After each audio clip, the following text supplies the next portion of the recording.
더정치 인터뷰, 오늘은 국민의당 김관영 의원 만나보겠습니다. 김관영 의원님 안녕하세요. 네, 안녕하세요. 굉장히 바쁘실 텐데 여기까지 와주셔서 정말 감사드립니다. 별 말씀을요. 먼저 이승준 기자가 김관영 의원 어떤 정치인이신지 좀 간략히 소개를 해드리겠습니다. 예, 전북 군산 출신이시고 이게 또 흔치 않은 경우인데요. 예, 그 공인회계사, 그다음에 행정고시, 사법고시 모두 합격하신 분입니다. 뭐 엘리트라고 불러도 손색이 없을 정도죠. 일단 재정경제부, 지금 기획재정부라고 하죠. 거기서 사무관으로 근무하시다가 김앤장 변호사, 그리고 19대에서 전북 궁산, 고향에서 당선되셔서 원내에 입성하셨습니다. 민주당 수석대변인을 거쳤고 2016년 1월 그 민주당을 탈당하셨어요. 당시 탈당할 때 더민주가 싫어서가 아니라 새로운 희망을 찾기 위해서다라는 탈당의 변을 밝히고 국민의당에 입당했습니다. 그래서 20대 총선에서 다시 당선되셨고요. 지금 국민의당 사무총장을 맡고 계십니다. 예, 소개해드린 내용 중에 중요한 것이 뭐 빠진 거는 없나요? 괜찮습니까? 빠진 거 없습니다. 그렇습니까? 알겠습니다. 자, 곧바로 본론으로 들어가겠습니다. 21일 오후에 이른바 이제 언론의 끝장 토론이라는 제목으로 막 소개가 됐는데요. 국민의당이 바른정당하고 우선 정책 연대로 신뢰를 구축한다. 그 뒤에 선거 연대를 이어가겠다. 이제 이런 결론을 내렸습니다. 자, 그날 의원총회에서 우선 궁금한 게 김관영 의원님은 어떤 입장을 밝히셨나요? 저는 지금 당이 상당히 어렵기 때문에 창당 정신으로 돌아가자. 그럼 국민의당 창당 정신은 합리적 진보 세력과 개혁적 보수 세력 두 양날개를 기반으로 해서 통합 정치를 하자라고 하는 것이 저희 정강정책의 전문에 나와 있습니다. 그렇기 때문에 이번 기회에 중도 세력을 확장시키는 노력이 필요하고 선거 연대를 넘어서 통합까지 가는 것이 좀 더 중도 세력의 확장을 위해서 필요하고, 앞으로 수권 정당을 만들기 위해서는 우리가 인재를 영입하는 것이 중요하고 지역주의를 극복해서 전국 정당으로 가는 것이 중요한데, 그런 면에서 이번 바른정당과의 연대 내지 통합은 대단히 중요하다. 그래서 저는 가능하면 통합을 하는 것이 좋겠다라고 하는 의견을 피력한 바 있습니다. 네. 그런데 이제 밖에서 흔히 알기로는요, 안철수 대표하고 이제 수도권 의원들 또 비례대표 의원들 중에 다수가 바른정당하고의 통합에 좀 긍정적이고 호남 지역구 의원들은 반대하는 사람이 훨씬 많다. 이렇게들 알려져 있는데 군산 지역구 의원이신 김관영 의원님은 그렇지 않은 것 같아요. 그러니까 밖에서 보고 있는 구도가 좀 다를 수도 있다는 얘기인데요. 지금 저희 당 안에 호남 의원이 23명이 계시거든요. 23명 중에 제가 파악하기로는 통합에, 적어도 연대 내지 통합에 찬성하는 의원님이 최소 6분 이상 계시고요. 저는 조금 저희가 설득이 되면 저는 충분히 15분 정도는 저는 찬성하리라고 저는 생각하고 있습니다. 외부에 알려진 것처럼 일부 호남의 중진 의원님들께서 강한 목소리를 내시면서 반대를 하고 있는데, 저희가 사실 초선 재선들의 목소리가 지금 죽어버리다 보니까 잘 안 들리죠? 잘 들리지 않고 그분들의 목소리만 현재 들리고 있어서 호남에 있는 의원들이 모조리 다 반대하는 것처럼 외부에서 인식하고 있는 것은 좀 유감입니다. 그렇지는 않다 말씀이시고요. 실제로 호남 유권자들 바닥 민심은 어떻습니까? 제가 이제 주말마다 내려가지요. 주말마다 내려가면 호남에서는 사실은 저희 국민의당 지지하는 사람들이 대부분 과거 민주당에 있었던 사람들입니다. 작년에 문재인 반문 정서, 또 과거 민주당에 이제 실망해서 탈당하고 많은 분들이 저와 뜻을 같이 했는데, 이제 이번에 대선에서 졌거든요. 지고 나서 민주당이 여당이 됐습니다. 그러다 보니까 이번 기회에, 오랫동안 그분들도 다 옛날 민주당 생활을 오래 하시고 불과 지금 1년 6개월 정도만 소위 다른 정당에서 국민의당에서 하고 있기 때문에 깊은 내면에 민주당하고 좀 같이 했으면 어떠냐, 이번 기회에 여당 의원으로 돼서 좀 제대로 힘 좀 쓰면 어떠냐라고 하는, 그렇게 충고하시는 분들도 상당히 계십니다. 그렇군요. 그건 뭐 사실이고요. 그런 얘기를 실제로 상당히 듣고, 가능하면 민주당하고 합당을 해라 이렇게 얘기하는데, 이제 그분들은 조금 그냥 쉽게 생각하는 거지요. 그러나 이 저희 정당의 현실에서 보면 민주당과 저희가 합당할 가능성도 없고, 또 양당의 이해관계가 합당에 관한 필요성을 사실 지금 거의 전혀 못 느끼고 있거든요. 그런 상황에서 지금 바른정당은 오히려 지금 이제 회귀가 돼가지고 상당히 많은 분들이 자유한국당으로 가고 돌아갔죠. 저희가 볼 때는 네. 양당으로 다시 회귀하려고 하는 그런 움직임이 크기 때문에 저희가 당초 작년에 창당했던 양극단의 정치를 벗어나서 이제는 중도 개혁정당을 만들자라고 하는 이 꿈이 혹여라도 좌절될까봐 안철수 대표나 또 그 당을 처음에 만들었던 많은 분들이 이번 기회에 중도 세력을 좀 더 넓히는 작업이 반드시 필요하다라고 하는 생각을 하고 있고요. 호남에 보면은 주로 그 밑바닥 민심들 제가 뭐 사무총장 하다 보니까 여론조사도 여러 번 해봤습니다만은 네. 저희 당의 당원들을 상대로 해보면 통합하라는 의견이 약 55%에서 60%까지 어디하고 통합하라는 의견이? 바른정당하고 예, 통합하라는 예, 의견이 예, 많다. 예, 네. 예. 그러니까 실제로 외부에 주로 이 발언권이 있는 네. 그런 분들은 가능하면 민주당하고 해라 라고 말하시는 분들도 상당히 계시지만 밑바닥이나 우리 당원들의 정서를 보면 전혀 그렇지 않다.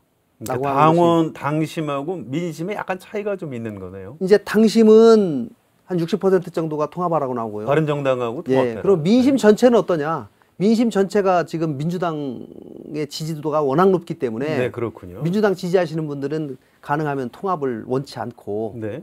그런 있는 상황이죠. 네, 알겠습니다. 자, 그런 이제 호남 민심도 이제 그런 상태인데요. 정치가 이제 명분도 중요하지만 예. 명분하고 어떤 그 정치인의 어떤 그 이해관계 또는 뭐 정치적인 목표하고도 관련이 있습니다. 이 질문을 왜 드리냐 하면 안철수 대표가 이제 명분은 아까 김관영 의원님 말씀하신 그 명분하고 이제 거의 같은 것 같은데요. 안철수 대표가 바른정당하고 통합의 의지가 꽤 강한 것 같은데요. 바른정당하고 통합을 하면 안철수 대표한테는 정치적으로 어떤 좀 이익이 있을 수 있을까요? 지금 가장 큰 것은 어쨌든지 저희가 내년 지방선거에서 그렇죠. 어느 정도의 성적을 내지 못하고 특히 3등으로 밀린다면 저희 당이 소멸될지도 모른다라고 하는 위기감이 사실 다 있습니다. 위기감이 위기감이 있는 거죠. 네. 그렇기 때문에 내년 지방선거에서 가능하면 우리가 지금 지리멸렬한 그 특히 야권 자유한국당의 세력들을 몰아내고 대안 세력으로서 중도를 우리가 좀 더 넓힌다고 한다면 우리가 내년 선거에서 2등을 충분히 할 수 있겠다라고 하는 생각을 갖고 있고요. 그렇게 해서 전국 정당으로 뿌리를 내리지 않는다면 다시 민주당과 자유한국당으로 양당 체제로 회귀할 가능성이 상당히 높다라고 보시는 것 같습니다. 저도 생각이 똑같습니다. 그 부분에 관해서는. 그래서 이번 기회에 가능하면 중도 세력을 가능하면 좀 넓힐 수 있을 때 넓히는 방법이 상당히 중요하다라고 생각하고 있는 그러니까 오히려 어떤 뭘 얻기 위해서가 아니고 잘못하면 우리가 사라질 수도 있다라는 위기감에서 지금 추진하고 있다 이런 말씀이신 거죠. 자, 그런데 호남 중진들은 그런 사정들을 잘 알 텐데 박지원, 정동영, 천정배 이런 중진들이 바른정당과의 통합에 아주 강하게 반대하는 이유는 뭐라고 보십니까? 진짜 이유가 뭐라고 보십니까? 진짜 이유가 저는 두 가지가 결부되어 있다고 생각합니다. 특히 정동영, 천정배 두 의원님께서 지난번에 당대표 경선을 하셨거든요. 경선하는 과정에서 사실은 안철수 대표가 막판에 이제 그 대표 경선에 뛰어들면서 그 감정의 골이 상당히 생긴 것이 또 사실입니다. 또 여러 번의 토론을 통해서 이제 뭐 나와서는 안 되는데 왜 나왔냐부터 시작해서 그 최종 결론에 대해서 수긍하지 못하는 그런 발언들도 좀 하셨거든요. 그리고 또 그 이후에 안철수 대표의 지지율이 확 이끄는 국민의당의 지지율이 확 올라갔으면 모르는데 또 그렇지 않고 지지부진하기 때문에 이제 그런 부분에서 좀 신뢰를 잘하지 못하는 면도 있고요. 또 한편으로는 이제 그분들은 그동안 호남에서 오랜 정치를 해오면서 호남 민심이 소위 영남 패권주의와 치열하게 싸워오신 분들이기 때문에 저희 같이 좀 초재선 그룹은 그래도 이제는 우리가 그를 품을 수 있고 뛰어넘어야 하지 않겠는가라고 하는 생각을 좀 더 많이 갖는 반면에 중진 의원들께서는 과거의 5.18 민주화 운동에 대해서 보여왔던 그 영남 패권 세력들의 시각, 또 햇볕 정책에 대해서 보여왔던 시각, 이런 것들에 대해서 근본적인 사죄나 반성이 없는 상황에서 어떻게 같이 할 수 있느냐. 또 이명박 박근혜 정부에서 같이 협조했던 사람들하고 우리가 한다고 하면은 이 적폐 세력과 연대가 아니냐. 라고 하는 호남의 정서가 상당히 있는 것도 또 사실입니다. 그렇기 때문에 이제 그런 그 또 민심을 또 외면할 수 없기 때문에 또 그런 반대를 하고 있다고 생각합니다. 자, 호남 중진들이 안철수 대표에 대해서 가지고 있는 의구심 중에 대표적인 것이 자유한국당하고 손잡고 대통령을 하겠다는 것 아니냐 이런 부분이 있습니다. 네. 그에 대해서 혹시 안철수 대표하고 대화를 나눠보신 적이 있는가요? 안철수 대표가 그런 오해가 있기 때문에 수차례에 걸쳐서 그런 생각이 전혀 없다라고 얘기를 했고요. 역사적인 자신의 과거 히스토리에 대해서도 얘기를 했습니다. 예를 들면 뭐 박원순 서울시장에게 서울시장 양보한 것도 그 당시에 뭐 자유한국당과의 싸움을 위해서 자기가 양보를 야권 단일 후보를 위해서 한 거고 또 그 뒤에 2012년 대통령 선거 과정에서도 문재인 후보에게 양보하지 않았습니까? 그거는 박근혜 대통령과의 대결에서 그거를 보수 세력을 이기기 위한 집권을 막기 위해서 그렇게 자기가 한 거고. 그리고 저희가 또 작년에 이번에 국민의당 이번 대선 과정에서도 마찬가지고. 그래서 어쨌든지 간에 과거에 살아온 역사도 그렇고 본인이 심지어 이런 얘기까지 했으면 내가 만약에 자유한국당하고 나중에 손잡아가지고 대통령 된다면 나는 정치 그만두겠다. 나 그렇게 정치 안 하겠다. 이렇게까지도 말씀을 하셨거든요. 아, 그렇군요. 예. 네, 알겠습니다. 자, 이제 전망 같은 게 조금 궁금한데요. 실제로 의원총회 결론대로 앞으로 어떤 정책 연대하고 내년 지방선거 선거연대까지 이루어질까요? 혹시 그 과정에서 잘못돼서 국민의당만 뭐 분열한다거나 이런 일이 벌어지지 않을까요? 앞으로 한 6개월 정도 어떻게 전망하십니까?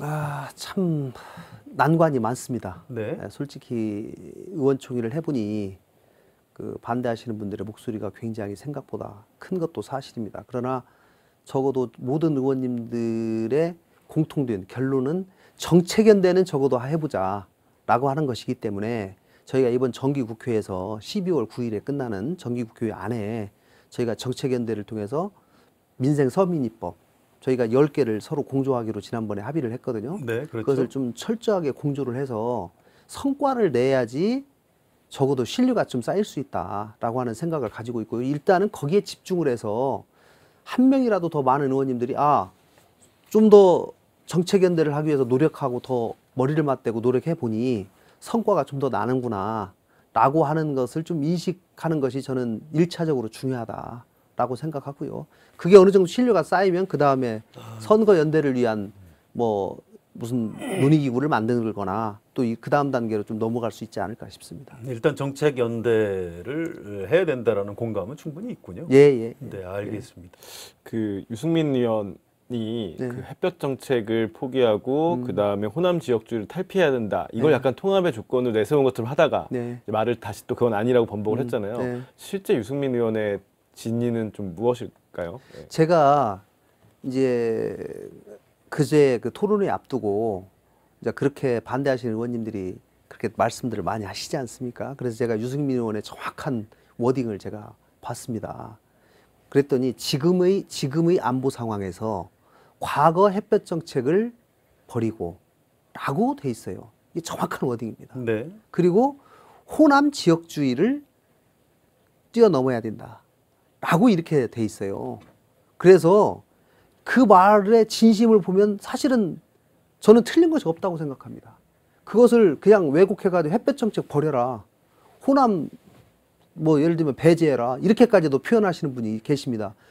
그 호남을 배제하라는 얘기가 아니라 어떻게 호남을 배제한다고 배제할 수 있습니까? 저희가. 그러나 우리 당이 사실 호남당이라는 또 이미지가 있는 것도 사실이기 때문에 그것을 벗어나서 이제는 전국정당으로 갈 수 있는 그런 용기 있는 결단이 필요한 거고 지나치게 호남 지역주의에 근거한 정치는 좀 지양하고 이번 기회에 본인도 자기도 영남에 그동안 근거한 정치를 해왔는데 이번에야말로 영남과 호남이 좀 손잡고 새로운 지역주의를 극복하는 그런 노력을 하자라고 그 뒤에 이제 본인도 얘기를 했고 저는 그런 취지라고 저는 이해를 합니다. 그리고 햇볕 정책의 경우는 지금 과거에 김대중 대통령께서 햇볕 정책을 낼 때 상황하고 지금 상황이 전혀 다르게 됐다라는 거는 뭐 모든 국민이 아는 거고, 과거에 1998년에 발표된 햇볕 정책이 지금 작동할 수 있는 상황이 전혀 아니라는 거는 뭐 모든 국민이 다 아는 거 아니겠습니까? 그렇기 때문에 과거에서 주장했던 그 햇볕 정책이 아니라 이제는 새로운 햇볕 정책, 아니면 햇볕 정책 세컨 스테이지, 이런 것들이 필요하다는, 미래에 맞는 햇볕 정책과 안보 정책이 필요하다는 그런 취지로 저는 이해를 하고 실제로 그렇게도 해명을 했고요. 제가 의원총회에서 그렇게 얘기했습니다. 자, 제가 양당의 정강 정책을 쭉 보면서 통일 정책과 안보 정책에 대해서 다 봤는데요. 딱 유일한 차이가 그렇게 되어 있습니다. 14 공동선언, 6.15 선언, 7.4 남북 공동성명을 존중하면서 화해 교류 협력을 하자라고 하는 것이 바른정당의 정강 정책이고요. 우리 당은 그러한 여러 선언들을 주면서 대북 포용 정책을 계승하여 이렇게 돼 있습니다.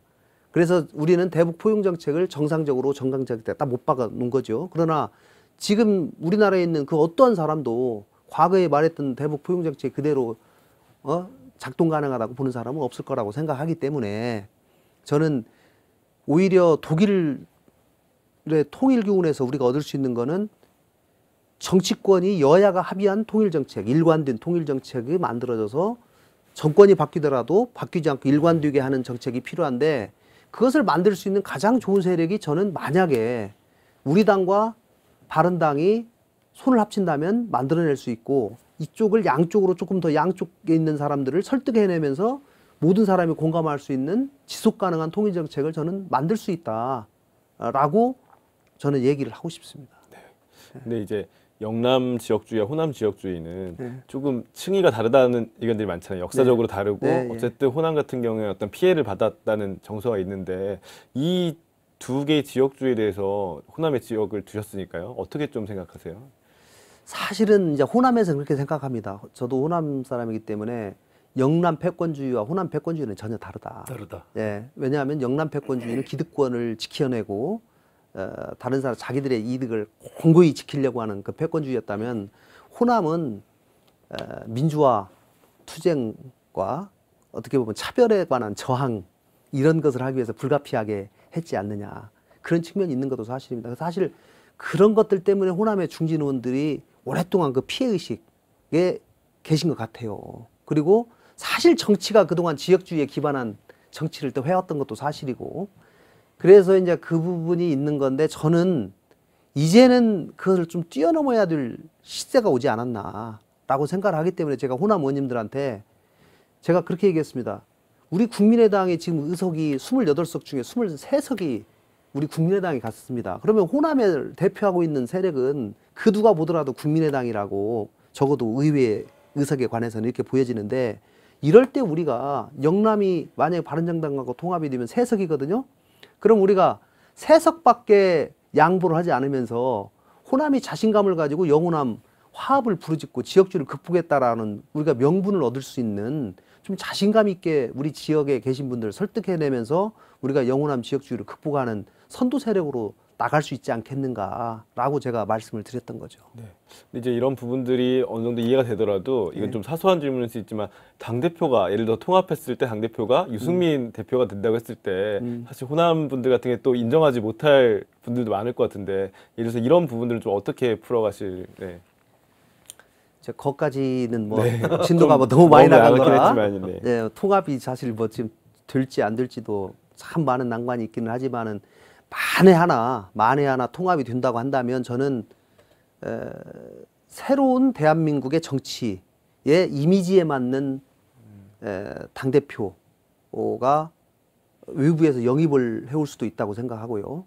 둘 중에 한 분이 하시는 일단 게 아니고요? 일단 그냥 통상적으로 생각하면 네. 두 분이 공동대표 맞는 걸로 생각을 그렇죠. 하겠지요. 통상적으로 보면. 네. 그러나 두 분이, 저는 보통의 상식을 뛰어넘을 수 있으려면 두 분이 나는 하방하겠다.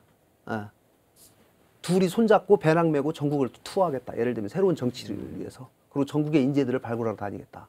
하고 통합정당의 이미지에 맞는 어떤 정말로 대한민국의 미래를 얘기할 수 있는 그런 상징적인 분을 내세우는 것도 저는 굉장히 좋은 방법이라고 저는 생각합니다. 네. 그 두 분 얘기를 하셨는데 그 안철수 근데 이 얘기하면은 저 유승민 대표님하고 안철수 대표님 좀 싫어할지 모르겠네요. 아니 이제 두 분이 공동 대표를 하는 게 지극히 정상적이지만 예. 이런 또 제3의 어떤 아이디어도 있다 예. 이런 아이디어. 말씀을 하신 거니까 예. 괜찮을 것 같습니다. 네, 아이디어 차원으로 예, 보시면 예. 될 것 같고요. 그 이제 두 분 얘기하셨는데 두 분이 정치인으로서의 장점과 단점은 좀 뭐라고 보세요? 안철수 대표와 유승민 대표의 장점과 단점. 네. 제가 유 대표님은 사실 오랫동안 뭐 모시지는 않았기 때문에 그렇지만 유 대표님의 장점은 결국 소신이라고 생각합니다. 지난 19대 때 원내대표 교섭단체 연설을 보면서 제가 정말 많이 느꼈거든요. 감동적이었죠. 감동적이었죠. 네. 근데 사실 그거는 대통령에 대한 어떻게 보면 반항이지 않습니까?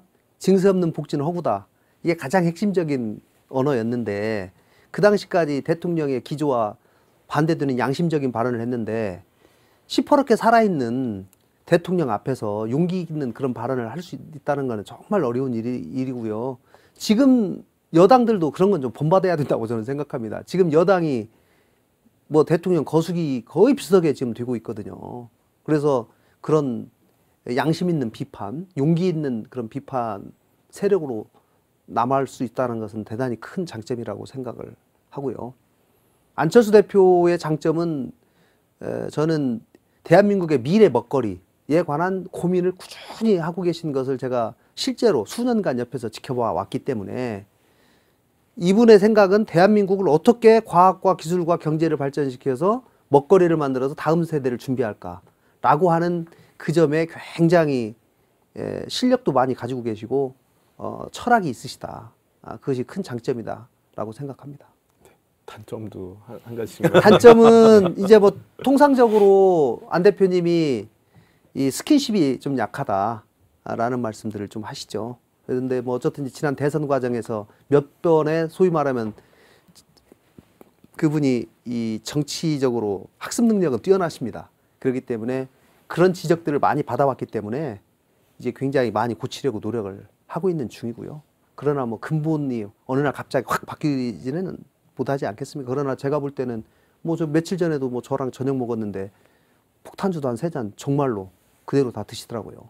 그래서 굉장히 많이 바뀌시고 계셨구나 좀 느끼는 거죠. 그리고 뭐 유승민 대표님은 소위 조금 뭐 독선적이다 그런 얘기들이 좀 있지 않습니까? 주위에 있는 사람들이 오래 있지 못하고 좀 떠난다. 많은 사람 자기를 좀 양보하면서 포용하려고 하는 그런 노력이 조금 부족하지 않냐 이런 말씀들을 하시는데 저는 어쨌든지 그 두 분이 지금 상당히 절체절명의 위기에 있고 자기들의 단점이 뭔지도 누구보다도 잘 알고 있기 때문에 그분들이 그런 단점들을 잘 보완해 나가면서 상당 부분에서 협력을 강화해 나갈 것이다 이렇게 생각합니다. 예, 다당제에 대해서 뭐 저 개인적으로 굉장히 관심이 많습니다. 예. 이렇게 복잡한 현대 사회에서 양당제를 이어간다는 건 참 쉽지가 않은데 어쨌든 대통령제에서는 여당 아니면 야당. 네. 이 양당제 문화에 워낙 우리 국민들이 익숙하기 때문에 네. 다당제가 이루어졌다가도 다시 양당제로 돌아가고 지금 이런 게 반복되고 있는 네. 게 지난 이제 수십 년 동안 정치 현상인 것 같은데요. 김관영 의원님 생각은 어떻습니까? 지금 실제로 이제 다당제 체제에서 제3정당의 사무총장을 하고 계신데 우리나라에서 이 그 다당제 구조의 지속 가능성 얼마나 있을까요? 성 기자님이 그동안 역사를 통해서 생성됐다 소멸됐다라고 하는 그 역사를 말씀하시니까 저도 그 두려움이 있습니다. 사실은. 그리고 쉽게 정치하고 싶으면 가고 싶은 생각도 때때로 들기도 합니다. 네. 그런데 제가 정말 소신을 갖게 된 가장 큰 계기는 최근에 여러 저희 여론조사에서 국민의 65% 정도가 다당제를 선호한다는 여론조사가 나오고 있습니다. 네, 그렇습니다. 예, 이것은 국민들이 다당제의 장점을 이해하기 시작했고 드디어 우리나라에도 다당제가 필요하다라고 하는 절실한 마음을 가지고 있는데 그럼 과연 그 요구를 수요를 충족시켜 줄 수 있는 적당한 정치 결사체가 있느냐 공급이 받쳐줄 수 있느냐라고 하는 것을 유심 있게 지켜보고 있는 중이다라고 생각하기 때문에 저는 그런 점에서 국민의당과 바른정당이 통합을 해서 그런 수요에 맞는 공급을 해줄 수 있는 절호의 찬스다라고 생각을 하고 있는 거고요. 사실은 대통령제를 유지하는 양당제가 오히려 거기에 많이 비슷하게 수렴해가는 것도 사실입니다. 그렇기 때문에 다당제에 많은 위기가 오는데요. 다만 대통령제에서 결선투표제를 만약에 도입하게 된다면 다당제가 기반을 뿌리를 내릴 수 있는 굉장히 중요한 계기가 될 수 있다고 저는 생각합니다. 프랑스처럼 되겠군요. 예, 그렇게 되면 중도정당이 결선투표에서 승리할 가능성이 높기 때문에 양쪽 정당과 삼정당이 자유롭게 경쟁을 하면서 거기서 결선투표를 하게 되면 어떤 결과가 나올까? 다행히 문재인 정부가 신정부의 국정기획과제로서 결선투표제를 채택을 하겠다고 얘기를 했거든요. 그렇기 때문에 저는 이번 개헌 과정에서 이 결선투표제를 꼭 넣는 것이 대단히 중요한 정치개혁 과제다라고 생각을 하고요. 물론 선거제도 저희는 뭐 연동형 비례제라든가 뭐 중대선거구제라든가 이런 것도 이루어져야지 이게 다당제와 굉장히 친숙한 문화를 형성할 수 있는 기초이기 때문에 선거법 개정에도 심혈을 기울이겠습니다만은 이 거대 양당이 거기에 쉽게 동의를 하지 않으려고 하는 그런 생각이 사실 내심에 있기 때문에 참 쉽지 않습니다. 그러나 저는 역사의 흐름이라는 것이 있고 다당제가 앞으로는 시대적 흐름이다, 시대정신이라고 생각을 하고 있기 때문에 많은 국민들께서 지지해 주신다면 결국은 그 방향으로 갈 것이다. 저는 그렇게 생각합니다. 자, 우선 궁금한 게 개헌입니다. 이게 문재인 대통령이 개헌을 하자 이렇게 하고 있는데 제1야당 홍준표 대표가 이번 지방선거 때 하지 말자 이러고 있어요. 네. 자, 국민의당의 당론이라고 할까요? 개헌에 대한 당론은 뭡니까? 저희는 안철수 지금 대표께서 과거 대선 후보 시절에 내년 지방선거에 맞춰서 개헌을 하자라고 가장 먼저 주장을 했습니다. 그게 현실적인 대안이다라고 했고 그 안을 문재인 당시 후보가 따라와 형국이죠. 그리고 미적거리는 홍준표 후보도 따라와서 결국은 국회의장실 앞에서 손잡고 다 약속하지 않았습니까? 그렇습니다. 그렇게까지 해놓고 지금 홍준표 대표가 당대표 되더니 내년 지방선거에서 만약에 연계된다면 자기 선거에 불리할지 모른다라고 하는 이유로 국민과의 약속을 이렇게 저버리는 발언들을 하고 있거든요. 전 대단히 유감이고요. 제가 지금 개헌 특위 간사를 맡고 있고 제1 소위 위원장을 맡고 있습니다.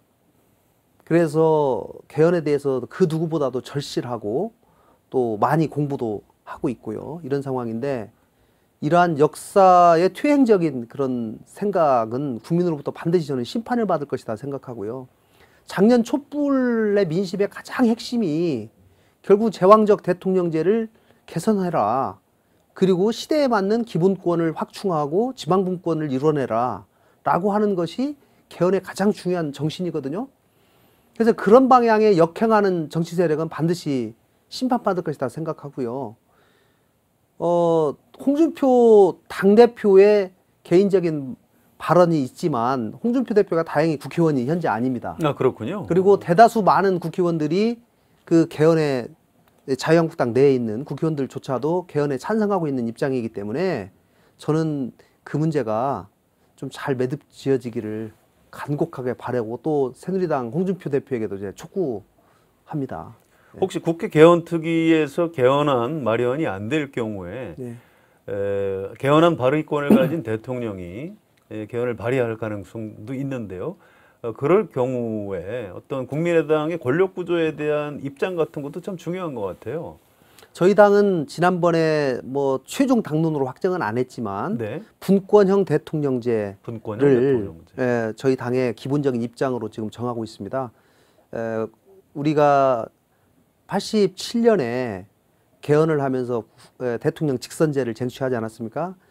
대통령을 직접 뽑아야 되겠다는 국민들의 여망을 없애기는 현재 상황에서는 쉽지 않다. 그러나 대통령에게 지나치게 집중된 권력을 일부 분산시킬 필요는 있겠다. 그래서 저희가 낸 안은 대통령은 직접 뽑지만 국무총리를 국회에서 선출해서 상당한 권한을 국회 선출된 총리에게 넘기는 그런 분권형 대통령제가 그래도 절충안으로 타당하지 않은가 이런 생각을 가지고 있습니다. 알겠습니다. 사실은 궁금한 게 굉장히 많은데요. 예. 하나만 더 여쭤볼게요. 현안입니다. 네. 공수처법에 예. 대해서 자유한국당에서 이제 공개적으로 반대를 하고 나섰는데요. 예. 지난 대선 때 사실은 자유한국당을 빼놓고 다른 정당은 다 공수처 도입을 예. 국민들한테 공약을 했습니다. 예. 이게 현실적으로 남은 방법은 국회에서 그 신속 처리 법안으로 지정을 하는 것밖에 길이 남지 않은 것 같다. 이제 이런 분석들이 나오고 있는데요. 공수처 도입에 대해서 김관영 의원님 생각은 어떠십니까? 저희 당은 당시에 당론으로 같이 발의를 했고요. 공수처 법안이 반드시 통과돼야 된다는 입장입니다. 지금 검찰 개혁은 정말 중요하고 우리나라의 시급한 과제 중에 하나입니다. 그렇기 때문에 지나치게 비대해진 검찰, 또 통제받지 않는 검찰을 제대로 통제하기 위해서는 반드시 공수처가 필요하다고 생각을 하고요.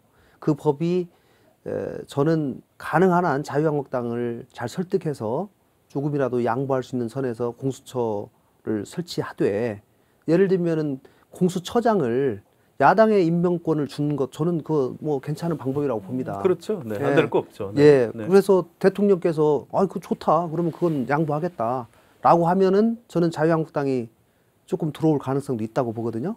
예. 그래서 그렇게라도 해서 공수처를 설치하는 것이 저는 대단히 의미가 있다라고 생각을 하고요. 끝내 자유한국당이 설득이 안 된다고 하면 뭐 신속처리 법안이라도 해서, 제가 국회에서 일해 보니까 늦었다고 생각할 때가 빠른 거고 1년이 금방 옵니다. 그렇죠. 네. 신속처리 법안 작년에 세월호 특별법 그렇게 그렇습니다. 반대하는데 신속처리 법안 넣어놨더니 이번 주 금요일 날 지금 처리하게 되어 있거든요. 그렇습니다. 1년 또 금방 오니까 이번에라도 신속처리 법안 넣어놓으면 1년 뒤에라도 통과시킬 수 있도록 그렇게 하는 것이 저는 필요하다고 생각합니다. 알겠습니다. 명쾌한 답변 감사드립니다.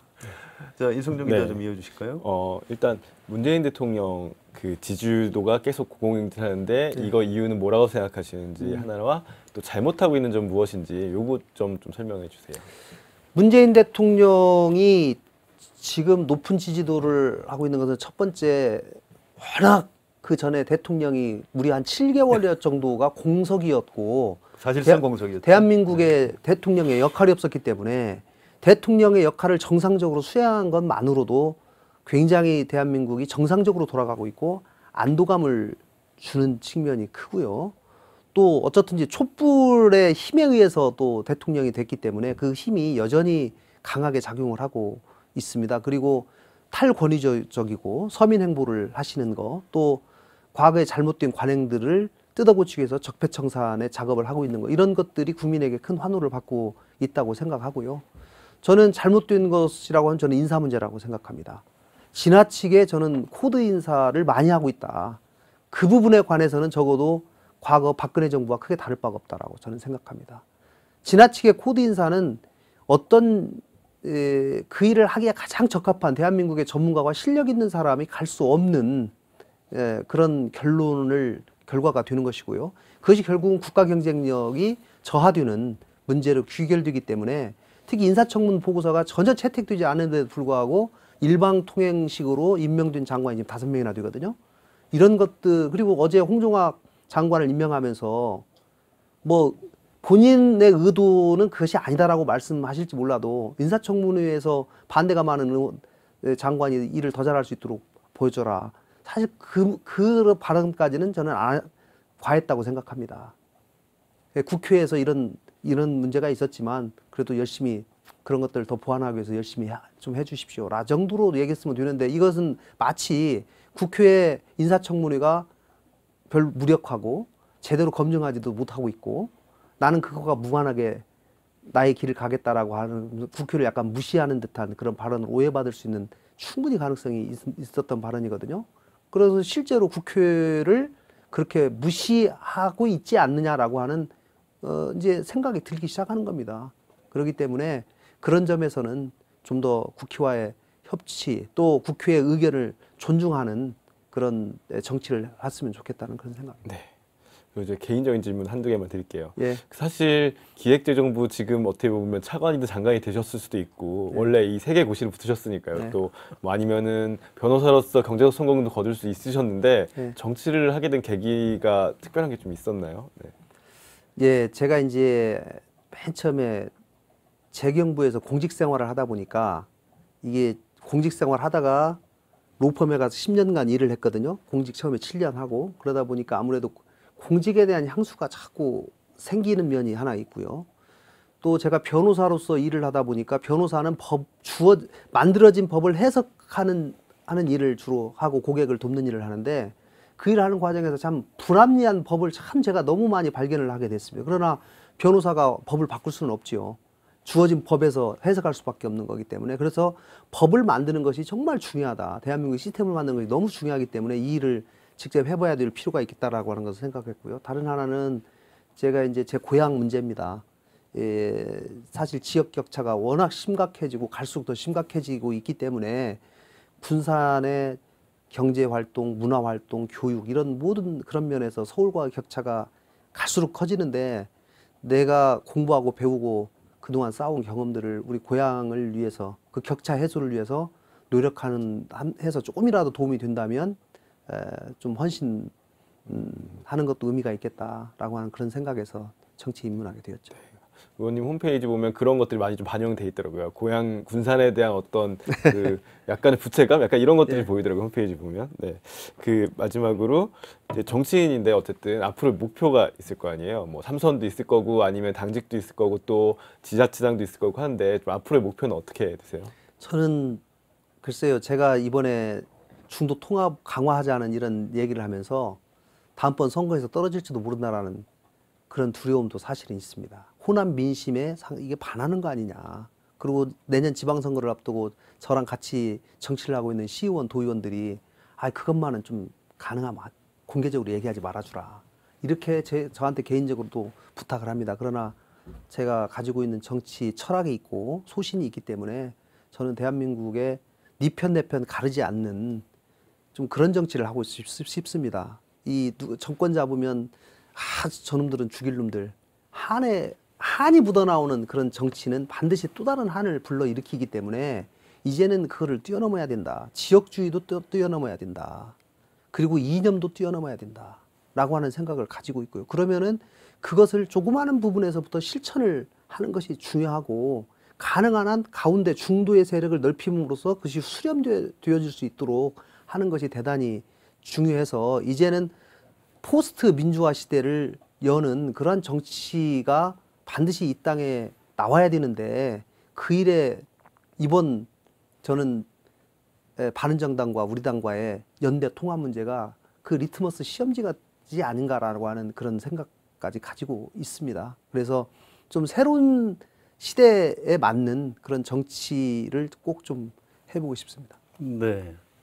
자, 뭐 질문 드리자면 끝이 없습니다만 이제 마무리하기로 하고요. 현재 이제 국민의당이 참 어려운 처지인 것 같습니다. 당 지지도도 낮고 내부에서 좀 내홍도 있고요. 네. 그런 거 다 포함해서 유권자들께 좀 부탁하고 싶은 말씀이 있으면 마무리 인사로 좀 해주시면 감사하겠습니다. 네, 국민의당이 참 어렵습니다. 국민들께 시원한 희망을 드려야 되는데 그렇지 못하고 저희 당이 지지부진하고 내부적으로 싸우고 있습니다. 그러나 더 큰 성장을 위한 성장통이 지금 시작되고 있습니다. 성장통이 끝나면 다시 한번 도약하겠습니다. 대한민국 다당제의 첫 발을 열었던 국민의당이 다시 여러분의 사랑을 받을 수 있도록 더 크게 성장하고 또 더 심지 있게 행동해서 꼭 국민의 사랑을 다시 회복하도록 노력하겠습니다. 지켜봐 주십시오. 감사합니다. 더 정치 인터뷰 오늘은 국민의당 김관영 의원과 함께했습니다. 여러분 고맙습니다.